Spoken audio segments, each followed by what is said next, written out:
ওই যে উঁচু গলায় যেটা এই বেটার এই গলা আরো গল্প মানে আমরা মার দুধ খাইয়ে গলা বানাইছি এই জন্য জিকির আমার ডাকে শোনা যায়। তাহলে জোরে জোরে জিকির করো বেটাকে শুনুন জানি যে তুমি খুব জিকির করো। রাস্তায় যে আটে আর এই তসবি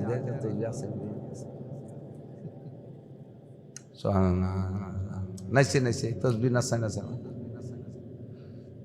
তসবি নাচাই নাচাই পড়ার দরকার কি? রাস্তায় দিয়ে হাইটে হাইটে বেটাকে তসবি পড়া দেখা নেই। তসবি পকেটে রাখবেন, সাইডে রাখবেন, কেউ যেন না দেখে, কেউ যেন না দেখে। চার দোকানে বসে বসে গল্প করতেছে, আবার দেই যে এই গুটি সত্যি আছে, দেখছেন না? তো কথা কও তার গুটি সরে কয় কলব জারি হয়ে গেছে।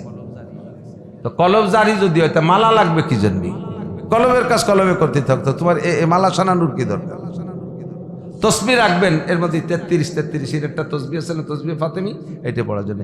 বাকি যে জিকির আছে উযকুরুল্লাহ যিকরান কাসীরা, এর জন্য কোনো গুনাহগাথা নাই, সবসময় জিকির। কলবে আল্লাহ জিকির থাকবে, জবানে আল্লাহ জিকির থাকবে।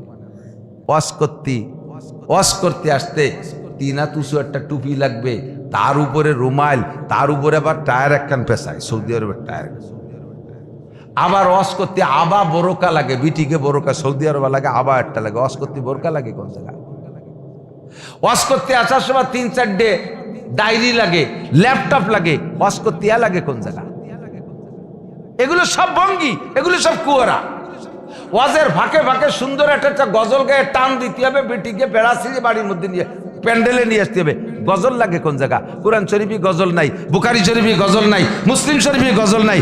গজল গাইয়া গাইয়া নিজেকে ভাইরাল করার চেষ্টা করো, মাঠ আকর্ষিত করার চেষ্টা করো, মহিলাদের কাছে গ্রহণযোগ্যতা অর্জন করার চেষ্টা করো। ওয়াজে গজল লাগে না।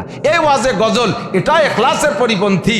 এটার দ্বারা আপনাকে নিজেকে ভাইরাল করার চেষ্টা করতেছেন। বক্তা সাহেব আপনার এই বয়ানের দ্বারা উম্মত হিদায়াত কিছু পাইলে পাইতে পারে, তবে না পাওয়ার সম্ভাবনা বেশি। ওটা শোনা পর্যন্ত শেষ, আপনি ওর দ্বারা কিছু পাবেন না, আপনি শূন্য হাত।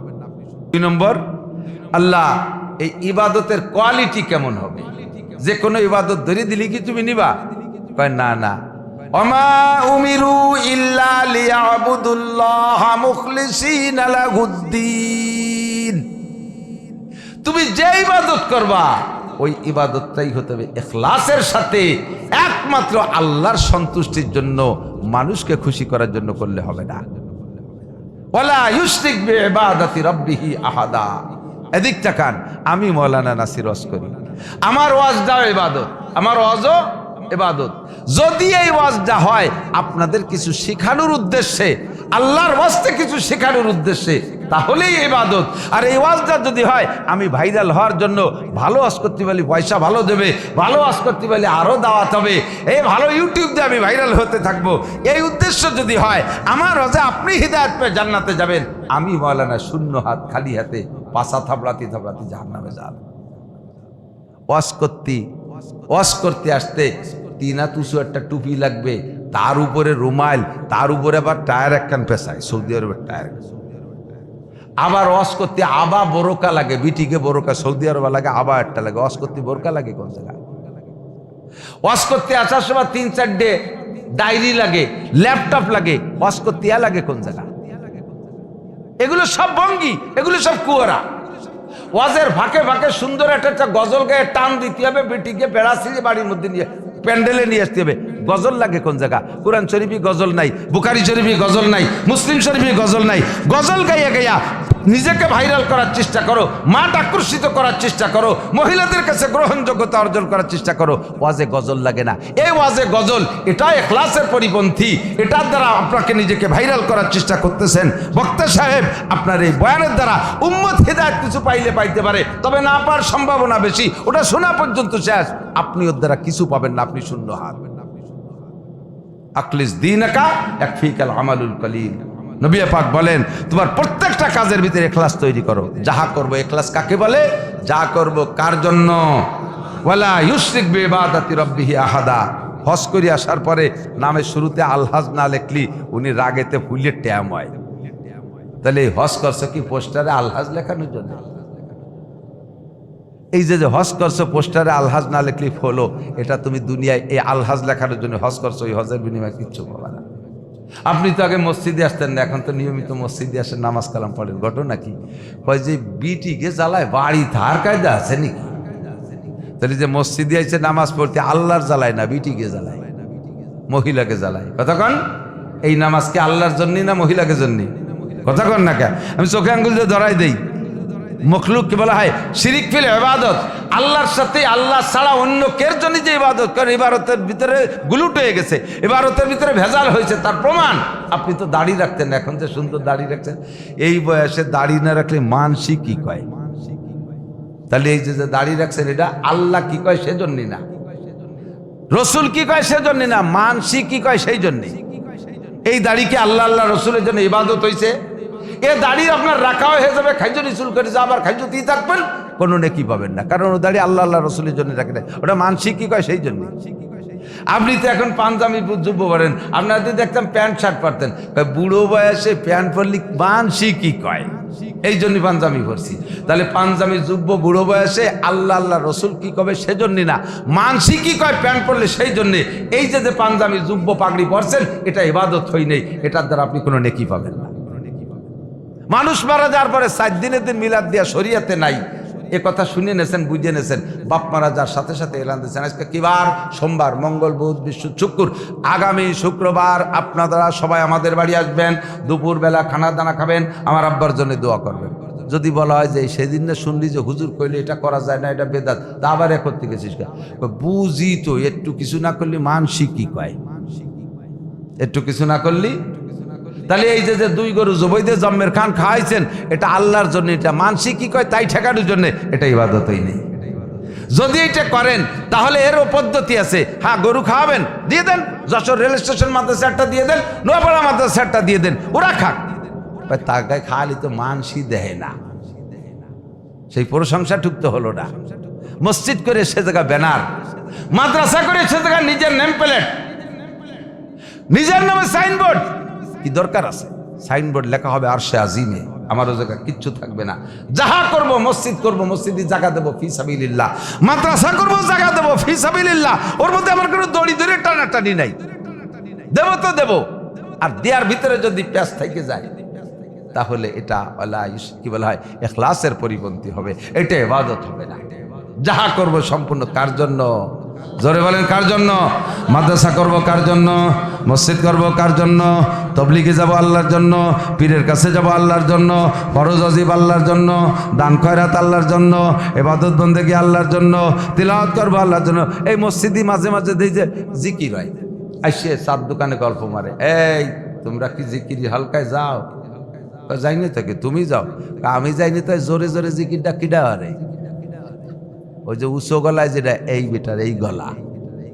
আরো গল্প মানে, আমরা মার দুধ খাইয়ে গলা বানাইছি, এই জন্য জিকির আমারটা আগে শোনা যায়। তাহলে এই জোরে জোরে জিকির করো, বেটাকে শুনুন জানি যে তুমি খুব জিকির করো। রাস্তায় যে আটে আর এই তসবিহ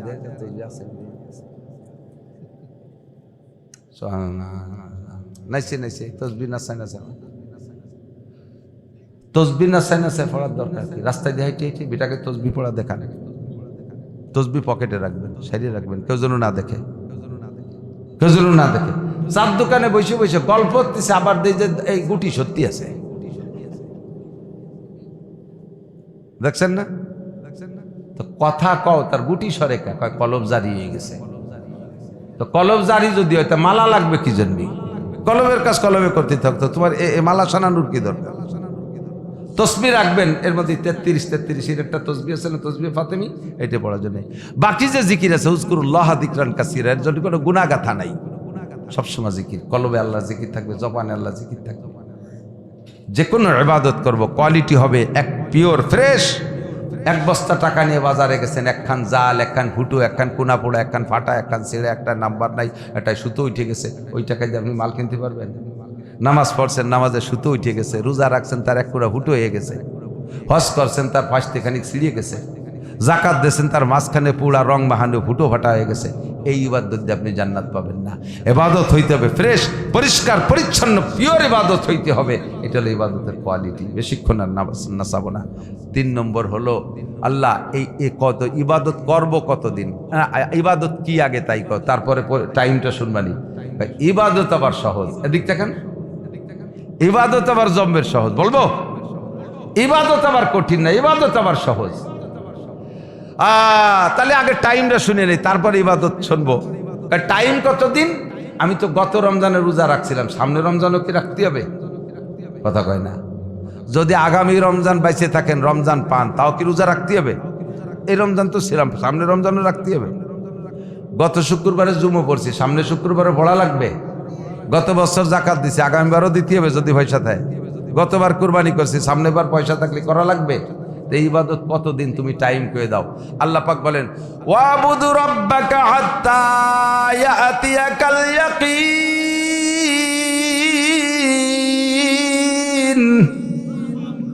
তোমার রবের ইবাদত গুলো করবা মরণ পর্যন্ত। এর জন্য করে রিটায়ার্ড পেনশন নাই, বিরতি নাই।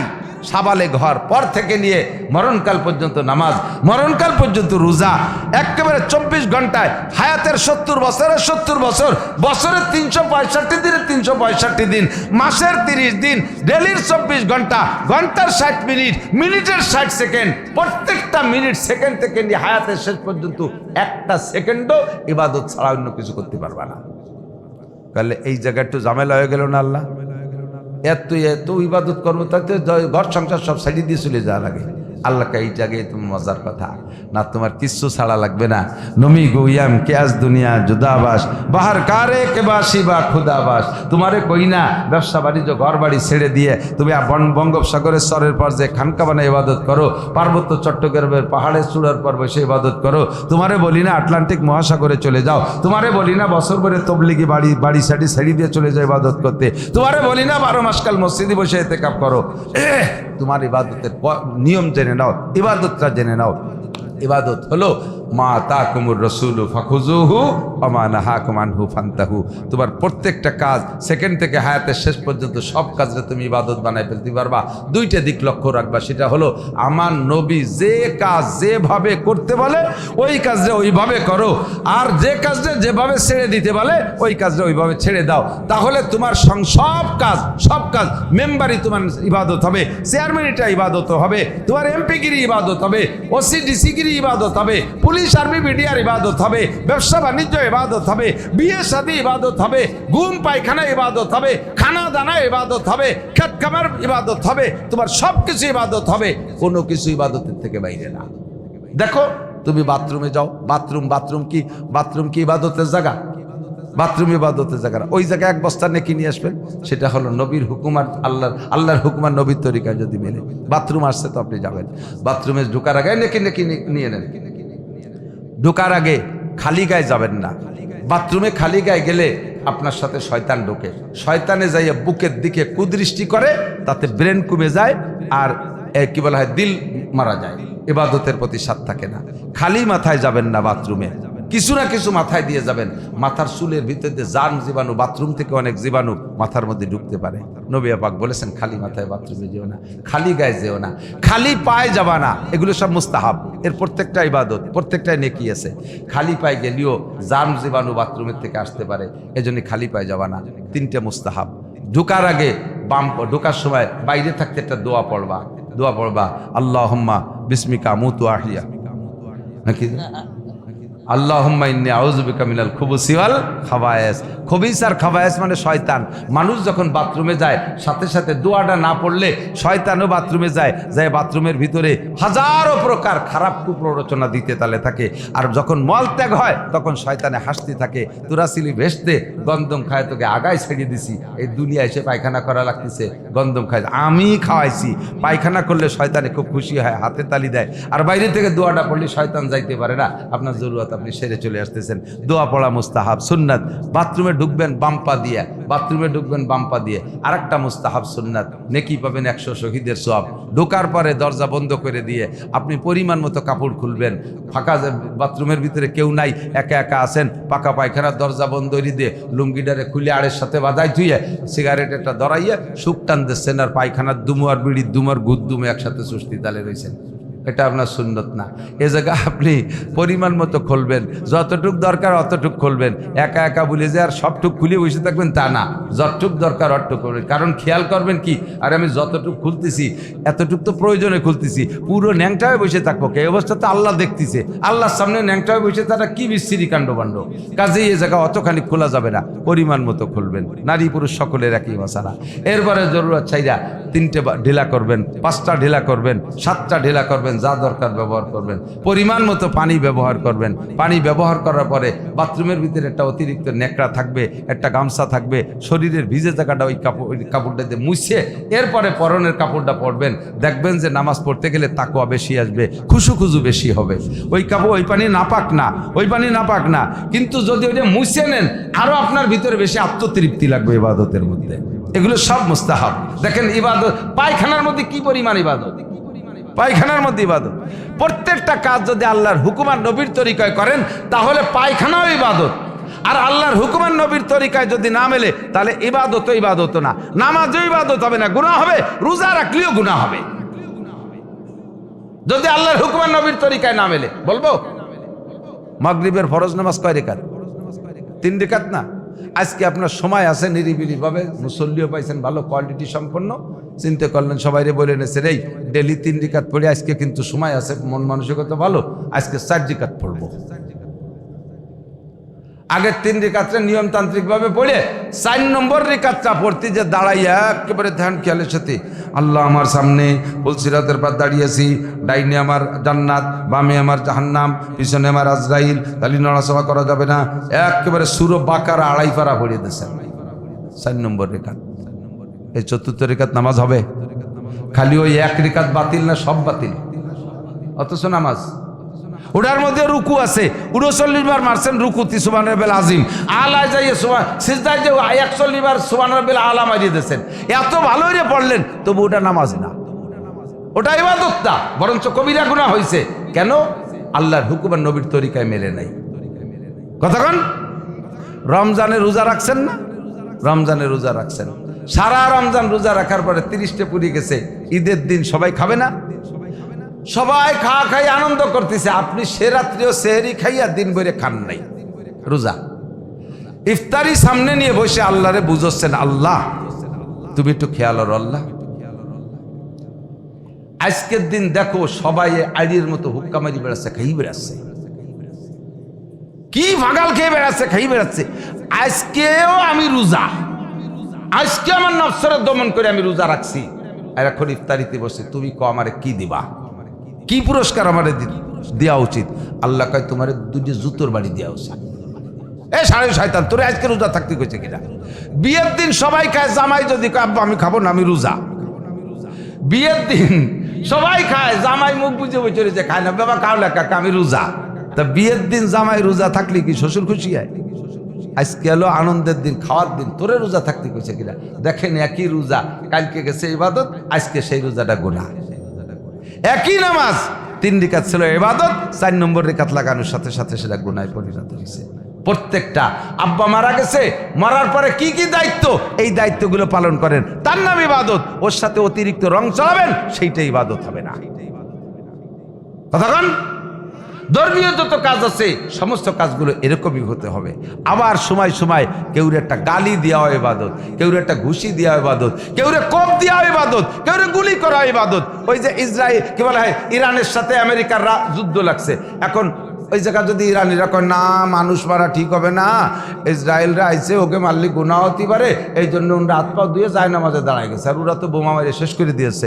এই জায়গা অস্ত্র ফেলাই দিয়ে যায় নামাজে দাঁড়ানো ইবাদত?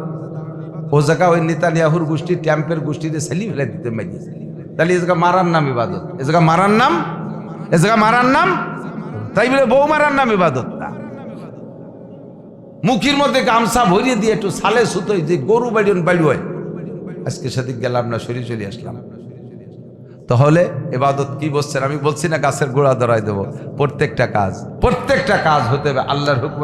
আমার পকেটে যে টাকা আছে, এই টাকা আছে, এর মধ্যে এই টাকা আমার হালাল টাকা, 100% হালাল, আলহামদুলিল্লাহ। আমার ত্রুটি নাই তা না, তবে আমার রিজিক, আমার ইনকাম আমি বিশ্বাস করি 100 ভাগ হালাল। তা আমার এই টাকা আমার হাতে আছে, এই এর মধ্যে টাকা আছে 200 টাকা 100 টাকা 500 টাকা যা আছে, এই টাকাটাই আপনি এসে দম করে কাড়িয়ে নিয়ে গেলেন থাবায় দিয়ে, হুবহু এই টাকাটাই আমার আপনার হাতে যাওয়ার সাথে সাথে হারাম হয়ে গেছে। কতক্ষণ? নারী আর পুরুষের মিলনে সন্তান হয় নাকি আর বিকল্প ব্যবস্থা আছে? নারী আর পুরুষের মিলনে, এই মিলনটা যদি শরীয়ত সম্মত বিবাহের মাধ্যমে দাম্পত্য জীবন তৈরি করে সেখানে হয়, তাহলে ওই সন্তানটা হবে সেখানে হালাল জাদা। কি কয়? হালাল জাদা। বুঝছেন তো ভাষা? পবিত্র সন্তান। আর ওই দুইজনই বিয়ে ছাড়া যদি আকাম করিয়া বাচ্চাটা বানায় ফেলে, তাহলে সেই বাচ্চাটা কি হবে? হারাম জাদা। আগে ছিল হালাল জাদা, ওই বাচ্চাটা এবার হয়ে গেছে হারাম জাদা। একই জিনিসের ভিতরে হালালও আছে হারামও আছে, তরিকা পার্থক্য। মা তাকুমুর রাসূলু ফাখুযুহু ওয়া মা নাহাকুম আনহু ফান্তাহু। ধান কাটবেন নিজের ক্ষেত থেকে 100 বোঝা ধান কাটছেন, পাশের ক্ষেত থেকে এক মুঠ ধান কেটে ওর মধ্যে ঢুকাইয়া পুরো ডারে নষ্ট করে ফেলেছেন। লাখ লাখ টাকার ব্যবসা করছেন, ওর ভিতরে একটা মিথ্যে কথা কইয়া আল্লাহর কসম যদি লুঙ্গিতে 1 টাকা লাভ করি, 200 টাকা লাভ করছে, অথচ কসম খাইছে 1 টাকা যদি লাভ করি, তার মানে কাস্টমারে ধোঁকা দিছে, আপনার পুরো টাকা সব হারাম হয়ে গেছে। আমি কি বুঝতে পারছি? মহিলারা খেয়াল করেন, আপনার বাচ্চায় দুধ খায়, নবজাতক বাচ্চা, সে বিসমিল্লাহ কইতে পারে না। মায়ের স্তনের দুধ, এটা কি মায়ের কোনো কারামতি না আল্লাহর রহমত? এই মোটা মোটা গাইবু গাইবু মোটা বিটিরা, স্তনে 1 ফুট দুধ নেই, বাচ্চা ওয়ার থেকে নিয়ে 2.5 বছর পর্যন্ত 4-5 লাখ টাকার দুধ কিনে খাওয়ানো লাগে। মায়ের স্তনে 1 ফুট দুধ হয় না, অথচ মনে হয় যেন কি পরিমাণই যেন হবে না। শূন্য টানটেনে একটা মহিলা যমজ দুটো বাচ্চা হইছে, মহিলা ঠ্যাঙে ঠ্যাঙে জড়াই পড়ে যায়, অথচ বাচ্চা দুটো মায়ের দুধ খাইয়ে ভেসে যাচ্ছে, তারপরে মার ব্লাউজ ভিজে যায়, বাচ্চারা খেয়ে সারতে পারে না। তাহলে এই মায়ের স্তনের দুধ, এটা মহিলার কোনো কারামতি না, এটা কার দান? কাজেই এই দান তুমি ইবাদত বানাই ফেলো। কোনো মা যদি তার বাচ্চাকে স্তনপান করায়, প্রত্যেক দুধকে জাররা জাররা করে অনুপরমাণু হিসাব করে, প্রত্যেক এক একটা পরমাণু সাইজের দুধের কণাকে একটা নেকিতে পরিণত করে দিবেন আল্লাহ। এই নিয়ামত ব্যবহার করতে যেন আপনি ইবাদত বানান। বাচ্চার মুখ যখন স্তনের সাথে লাগাবেন, মার মুখে বিসমিল্লাহ বলবেন। দুধ খাওয়া শেষ, মুখ সরা নিয়ে গেছে, মার মুখে আলহামদুলিল্লাহ বলবেন, কারণ এই দুধ আল্লাহর নিয়ামত। যে মহিলার বাচ্চায় দুধ পাচ্ছে না, দেখেন রাতভর টেটা অতি তালেই রয়েছে, এই ফিডার বানানো, দুধ জ্বালানো, গরম করা, ঘুম ভাঙ্গা, কত টেনশন। আর মায়ের স্তনে দুধ আছে, মা ঘুমাই রয়েছে, বাচ্চা সজাগ হয়ে নিজের কায়দায় মায়ের স্তন থেকে দুধ খেয়ে সেও ঘুমাই যাচ্ছে। কত বড় ইহসান না? তাহলে এই জায়গায় আপনি বিসমিল্লাহ আল্লাহ আলহামদুলিল্লাহ কেন বলবেন না? এই বিসমিল্লাহ আলহামদুলিল্লাহ বললে পুরো দুধ খাওয়ানোটা আপনার ইবাদত হয়ে যাচ্ছে। স্বামী স্ত্রী মিলন ইবাদত, নিয়মতান্ত্রিক ভাবে করেন, দোয়া কালাম পড়ে করেন, তাহলে সেটা ইবাদতে পরিণত হবে। এক কথায় বলছি, মুসলমানের কোনো কিছু ইবাদতের বাইরে না, কোনো কিছু ইবাদতের বাইরে না। কাজে ইবাদত করা কঠিন কিছু না, যে ইবাদত করতে তবলিগি চলে যেতে হবে, মসজিদে বসে থাকতে হবে, এমন কিছু না। যুবক একটু খেয়াল করো, এই জামাটা পরতেছো, বাম হাত আগে ঢুকে ডাইন হাত পরে ঢুকে বোতাম লাগাও, পরা হবে, ইবাদত হবে না। ওই জামাটাই ডাইন হাত আগে ঢুকে বাম হাত পরে ঢুকে বোতাম লাগাও, সুন্নত হবে, ইবাদত হয়ে যাবে। জুতার মধ্যে ডাইন পা আগে ঢুকা বাম পা পরে ঢুকো, পরা হবে, ইবাদত হবে। বাম পা আগে ঢুকে ডাইন পা পরে ঢুকো, পরা হবে, ইবাদত হবে না। প্যান্ট পাজামার ভিতরে ডাইন পা আগে ঢুকে বাম পা পরে ঢুকো, পরা হবে, ইবাদত হবে। বাম পা আগে ঢুকে ডাইন পা পরে ঢুকো, পরা হবে, ইবাদত হবে না। খোলার সময় বাম আগে, পরার সময় ডাইন আগে। মনে রাখেন, খোলার সময় জুতা মোজা প্যান্ট শার্ট জামা, খোলার সময় বাম হাত আগে, পরার সময় ডাইন হাত আগে। মনে থাকবে তো ইনশাআল্লাহ? সব ইবাদত, সব ইবাদত। বিসমিল্লাহকে খানা খাবেন ইবাদত, আর বিসমিল্লাহ ছাড়া খাবেন এটা ইবাদত না। মা তাকুমুর রাসূলু ফাখুযু। কষ্ট পাইছেন? আমি কি একটা লাইন ধরাই দিতে সক্ষম হয়েছি? পারছি তো আলহামদুলিল্লাহ। এটা বুঝতে পাইছেন ইনশাআল্লাহ? তো যা করব তা ইবাদত বানাইতে হবে, তাহলে আমার 24 ঘন্টা ইবাদতে পরিণত হবে। আল্লাহ পাক আমাদের আমল করার তৌফিক দান করেন। কেউ নড়বেন না, মাত্র 2টা কথা, মাত্র স্রেফ মুরব্বী যুবক বুড়ো সব, একমাত্র পেশা পাইছে যার, সে 1 আঙ্গুল উঁচু করবেন, তার জন্য তারে ছুটি। তবে আমি বুঝবো যে 1 আঙ্গুল উঁচু আছে, সে এই মাদ্রাসায় 1000 টাকা দেবে, তাই বুঝবো। মিথ্যে কথাকে আঙ্গুল দেয়ালে ডায়াবেটিস হবে। মাত্র অল্পক্ষণের জন্য চাইছেন না, কালেকশন আমি করিও না, করবো না। মাদ্রাসার জায়গা হোক, মাদ্রাসার জায়গা হোক।